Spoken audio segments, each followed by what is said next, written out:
किसी ने बड़े कमाल की बात कही है कि इस दुनिया में हमारी प्रॉपर्टी के कई सारे उत्तराधिकारी हो सकते हैं, लेकिन हमारे कर्मों के उत्तराधिकारी सिर्फ और सिर्फ हम हैं।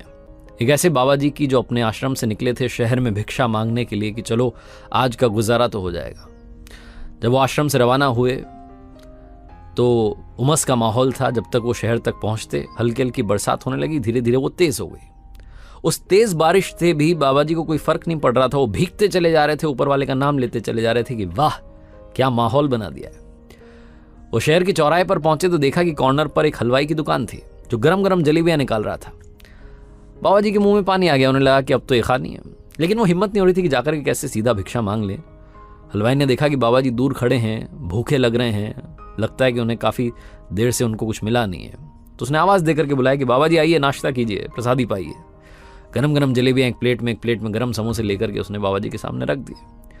बाबा जी ने प्रसादी ली। उसके बाद उस हलवाई को बहुत सारा आशीर्वाद दिया कि मस्त रहो, प्रसन्न रहो, ऐसे ही उन्नति करो, 2-4 दुकानें और खोल लो। बहुत सारा आशीर्वाद दे के आगे चल दिए।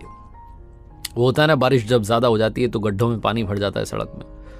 और आपने भी ऐसा किया होगा कि स्कूल से लौटते वक्त आप उस पानी को उछालते हुए, पैर उसमें मारते हुए आए होंगे। बाबा जी भी वही हरकत करते हुए जा रहे थे। हम अपनी मस्ती में थे, ऊपर वाले का नाम ले रहे थे, भजन कर रहे थे और बस चलते चले जा रहे थे। वो पानी उछालते जा रहे थे, इस बात से बेफिक्र थे कि और भी लोग वहां चल रहे हैं। वो पानी उछला तो पीछे एक नवविवाहित जोड़ा आ रहा था, न्यूलीवेड कपल था। वो जो वाइफ थी उसकी साड़ी पर जाकर के वो कीचड़ हल्का सा लग गया। जो उसका हस्बैंड था वो बड़ा गुस्से में आ गया। उसने कहा मेरी पत्नी के कपड़े खराब कर दिए। इस बाबा ने दौड़ करके आगे बढ़ा और बाबा जी से उलझ गया, बहस करने लगा, उनको एक के बाद एक अपशब्द कहने लगा, गालियां निकालने लगा। उसकी वाइफ आई दौड़ करके कि अरे मत करो ना प्लीज, छोड़ो ये सब बात, अब इग्नोर मारो, ठीक हो जाएगी, साड़ी धो लेंगे, कोई टेंशन नहीं, नई साड़ी ले लेंगे। वो काफ़ी कुछ समझा रही थी लेकिन वो कन्विंस नहीं हो रहा था। वो लड़का गुस्से में, उसका गुस्सा बढ़ता जा रहा था। वाइफ भी पीछे हट गई। गुस्से में उस लड़के ने, उस पति ने बाबा जी को एक थप्पड़ रसीद कर दी, जोर का थप्पड़ मारा। बाबा जी धड़ाम से जमीन पर गिर गए। जमीन पर गिरे तो आसमान की तरफ देख करके बोले कि वाह ऊपर वाले, क्या माया है। कभी गरम समोसे, कभी गरम जलेबी और कभी गरम गरम थप्पड़, आपकी माया आप ही जाने। ये बोल करके फिर से उठ खड़े हुए और चलने लगे। ये न्यूलीवेड कपल भी आगे आगे जा रहा था अपने घर के लिए। लड़का कहता जा रहा था कैसे लोग हैं ये वो, बड़बड़ाता जा रहा था और स्पीड में अपने घर की तरफ बढ़ गए, पहुंच गए घर पर। ये जो कपल था, पति पत्नी, उनका घर थोड़ा सा हाइट पर था, सीढ़ियाँ चढ़ के जाना था। वो बरसात हुई थी तो सीढ़ियाँ गीली थीं। गुस्से में तो था ही लड़का, उसका पैर फिसल गया और ज़मीन पर गिरा तो उसके सर में चोट लग गई, खून बहने लगा, बेहोश हो गया। वाइफ ने आवाज़ लगा करके लोगों को बुलाया कि आइए मदद कीजिए, मेरा पति जो है गिर गया, ये वो। भीड़ इकट्ठी हो गई। लोगों ने पूछा कि क्या हुआ, तो पत्नी कहने लगी कि वो बाबा जी पीछे मिले थे, उन्होंने ज़रूर श्राप दिया है मेरे पति को, क्योंकि अभी उन्होंने थप्पड़ मारी है ना बाबा को, तो बाबा ने गुस्से में आकर के श्राप दिया, इसीलिए मेरे पति बेहोश हो गए। वो बहुत रोती जा रही थी। उस भीड़ में कुछ लड़के थे जिनको लगा कि बाबा को सबक सिखाना पड़ेगा। मतलब इतनी हिम्मत कि एक थप्पड़ इस लड़के ने मार दिया तो उसे श्राप दे दिया। वो लड़का गिर गया, बेहोश हो गया। जरूर बाबा ने कोई टोना टोटका किया है। दौड़ करके वो लड़के जो थे, पीछे से बाबा जी आ ही रहे थे, उनको घेर लिया, मारने की तैयारी करने लगे। तभी बाबा जी ने कहा रुको रुको रुको, एक बात बताओ, मार क्यों रहे हो? तो लड़कों ने कहा कि आपने वो श्राप दिया ना उस पति को जिसने आपको थप्पड़ मार दिया था, इसलिए आपकी पिटाई होगी। आपको श्राप देने की जरूरत क्या थी? बाबा जी ने कहा कि तुम्हें पता है उसने थप्पड़ क्यों मारी? तो लड़कों ने कहा नहीं, हमें नहीं पता क्यों मारी। तो बाबा जी ने कहा कि उस लड़के ने मुझे थप्पड़ इसलिए मारी क्योंकि जो उसकी यार है, जो उसकी पत्नी है, उसके कपड़े मेरी वजह से खराब हो गए थे। मैं पानी उछालता चला जा रहा था, मैंने उसकी यार के कपड़े खराब कर दिए तो उसने मुझे थप्पड़ मार दी। तुम्हें मालूम है मेरा यार कौन है? मेरा यार ऊपर वाला है। वो ऊपर वाले ने जब देखा कि उसके यार को थप्पड़ पड़ी है तो उसे भी बदले में कुछ तो करना ही था, तो शायद उसने बदले में कर दिया। मैंने मेरी तरफ से कोई श्राप नहीं दिया। वो ऊपर वाले की माया वही जाने। लड़के भी पीछे हट गए। बाबा जी मदमस्त चाल में चलते चले गए। कहानी तो खत्म हो गई है, लेकिन कहने का सार सिर्फ इतना है कि अगर आपका विश्वास ऊपर वाले पर है, आप हमेशा सिर्फ और सिर्फ उस पर ही भरोसा रखते हैं, तो सब कुछ अच्छा होगा। और दूसरी बात, जो आपके कर्म हैं उसका जो रिजल्ट है वो आप तक वापस आएगा, वो फल आपको ढूंढ निकालेगा। इसीलिए मैंने शुरुआत में कहा कि आपकी प्रॉपर्टी के बहुत सारे उत्तराधिकारी हो सकते हैं, वारिस हो सकते हैं, लेकिन आपके कर्म के सिर्फ और सिर्फ आप वारिस हैं। कुछ उल्टा किया है तो उल्टा भुगतना पड़ेगा। एक बार फिर से आपसे बस ये कहना चाहता हूं, ऊपर वाले के आशीर्वाद के साथ, अपनी फैमिली के प्यार के साथ और अपनी सच्ची मेहनत के साथ कर दिखाओ कुछ ऐसा कि दुनिया करना चाहे आपके जैसा। किसी ने बड़े कमाल की बात कही है कि सुखी होने में कोई खर्चा नहीं होता, लेकिन आप कितने सुखी हैं ये दुनिया को दिखाने में बहुत खर्चा होता है। छोटी सी कहानी सुनाता हूं। एक प्लेन जो था एक शहर से दूसरे शहर में उड़ान भरने के लिए तैयार था। ये दिल्ली से मुंबई की फ्लाइट थी और उस प्लेन में एक खूबसूरत महिला आकर के अपनी सीट पर बैठी और जैसे ही वो अपनी सीट पर आकर के बैठे उन्होंने देखा कि उनके पास वाली सीट पर एक ऐसे व्यक्ति बैठे हुए थे जिनके दोनों हाथ नहीं थे। और जैसे उन्होंने देखा कि ये मेरे पास में ही बैठे हुए हैं, वो थोड़ा सा अनकंफर्टेबल फील करने लगी, असहज फील करने लगी। और उन्होंने तुरंत एयर होस्टेस को बुलाया और कहा कि एक्सक्यूज मी, मुझे किसी और सीट पर शिफ्ट होना है। तो एयर होस्टेस ने पूछा कि मैम क्या प्रॉब्लम है। तो उन्होंने कहा कि ये जो पास वाली सीट पर बैठे हुए, मैं ऐसे लोगों के साथ में ट्रैवल नहीं कर सकती। और उन्होंने बहुत धीरे से कहा एयर होस्टेस को कि वो पास वाला ना सुन लें। और उसके बाद में एयर होस्टेस ने कहा कि ma'am give me some time, मैं वापस आती हूँ, आपको बताती हूँ कहीं कुछ अगर एडजस्टमेंट हो सकता है।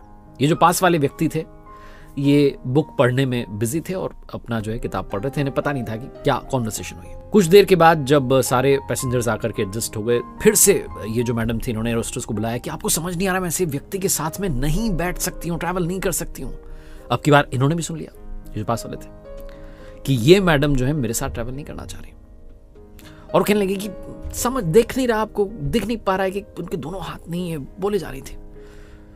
एयर होस्टेस ने कहा ma'am please allow me some time, एक बार प्लेन टेक ऑफ हो जाए उसके बाद देखते हैं कहाँ कुछ एडजस्टमेंट हो सकता है, आपकी सीट को कर देंगे, कहीं ना कहीं आपको शिफ्ट कर देंगे। प्लेन ने टेक ऑफ किया मुंबई के लिए। जब प्लेन आसमान में था एयर होस्टेस आई और आकर के इन मैडम से कहने लगी कि मैडम हमारे जो फ्लाइट के कैप्टन हैं उन्होंने एक बहुत ही इंपॉर्टेंट डिसीजन लिया है और ऐसा फैसला तो आज तक हमने कभी नहीं किया। बोले क्या फैसला किया? बोले ये कि हम पहली बार किसी पैसेंजर को इकोनॉमी से बिजनेस क्लास में शिफ्ट करने जा रहे हैं। ये जो खूबसूरत से दिखने वाली मोहतरमा थी, इनके चेहरे पर मुस्कान थी कि वाह क्या बात है, मतलब मुझे बिजनेस क्लास में शिफ्ट कर रहे हैं, मेरी बात सुन ली गई है। एयर होस्टेस ने आगे कहा कि मैम जो आपके पास वाले पैसेंजर हैं जिनसे आपको दिक्कत हो रही है, हम इन्हें बिजनेस क्लास में शिफ्ट कर रहे हैं।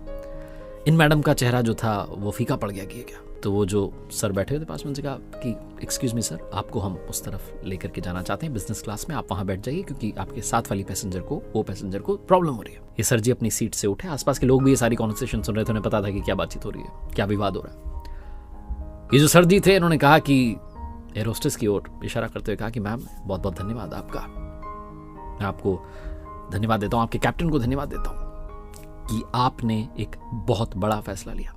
मैंने जब ये बातचीत सुनी ना कि दोनों हाथ नहीं है, किसके पास में मुझे बैठा दिया और ये मुझे बहुत बुरा लग रहा था। मैं भारतीय सेना में शामिल रहा हूं और एक युद्ध में मैंने अपने दोनों हाथ खो दिए थे। मुझे लग रहा था मैं कैसे लोगों के लिए अपनी जान की बाजी लगा रहा था जिनको परवाह ही नहीं है। लेकिन आपने और कैप्टन ने, आपकी क्रू ने जो है इतना बड़ा फैसला लिया, मुझे गर्व है। जैसे उन्होंने बोला सारे लोग ताली बजाने लगे, सबने जो है भारत माता की जय हो, जयकार के नारे गूंजने लगे। ये जो मोहतरमा थी खूबसूरत से दिखने वाली, ये चुपचाप उदास होकर के बैठ गई। बहुत छोटी सी कहानी है। कहानी का सार ये समझाता है कि हम लोग सीरत पर ध्यान नहीं देते, हम में से बहुत सारे लोग सूरत पर ध्यान दे रहे होते हैं। लोगों का टैलेंट, उनकी प्रतिभा, उनकी ईमानदारी, उनके गुण, इन पर ध्यान देना शुरू कीजिए। फिजिकल अपीयरेंस में मत उलझिए। और हमारी जो सेना के जवान हैं उनका सम्मान कीजिए। हर व्यक्ति को समान दृष्टि से देखिए। अपने आप को इतना ऊंचा मत मानिए कि सब आपको बहुत छोटे दिखाई देने लगे, क्योंकि जब आसमान से देखेंगे तो आप खुद भी बहुत छोटे, चींटी जैसे दिखाई देंगे। इसलिए सब सोचना बंद कीजिए मैं बड़ा वो छोटा। ये कहानी बहुत बड़ी बात हमें सिखाती है। एक बार फिर से वही बात जो अक्सर आपसे कहता हूं, कर दिखाओ कुछ ऐसा कि दुनिया करना चाहे आपके जैसा। किसी ने बड़े कमाल की बात कही है कि लोग कीचड़ से बचकर चलते हैं कि कहीं कपड़े गंदे ना हो जाए, और कीचड़ को इस बात का घमंड हो जाता है कि लोग उससे डरते हैं। छोटी सी कहानी। ये कहानी एक सेठ जी की, जिनके पास में एक बड़ी कंपनी थी, उसके मालिक थे। एक दिन सुबह सुबह उनका मूड खराब हो गया, मूड ऑफ हो गया। गुस्से में दफ्तर पहुंचे। दफ्तर जाकर के अपने कैबिन में अपने मैनेजर को बुलाया, उससे कहा कि सारी रिपोर्ट्स लेकर के आना। मैनेजर सारी रिपोर्ट्स लेकर के पहुंचा। उसे लगा कि शायद आज सेठ जी कॉम्प्लीमेंट देंगे कि क्या काम कर रहे हो, ईमानदारी से काम कर रहे हो। लेकिन सेठ जी को गुस्सा आ रहा था। उन रिपोर्ट्स में कहीं कोई कमी नहीं थी, फिर भी सेठ जी ने उसको सुनाना शुरू किया। सुनाते चले गए, डांटते चले गए, जोरदार डांट दिया। मैनेजर इज्जत करता था, कुछ बोला नहीं, लेकिन मन ही मन सोच रहा था कि इतनी ईमानदारी से काम करता हूं, कंपनी को अपनी समझकर काम करता हूं, ये डांट रहे हैं। वहां केबिन से बाहर निकला तो मैनेजर का भी गुस्सा बढ़ चुका था।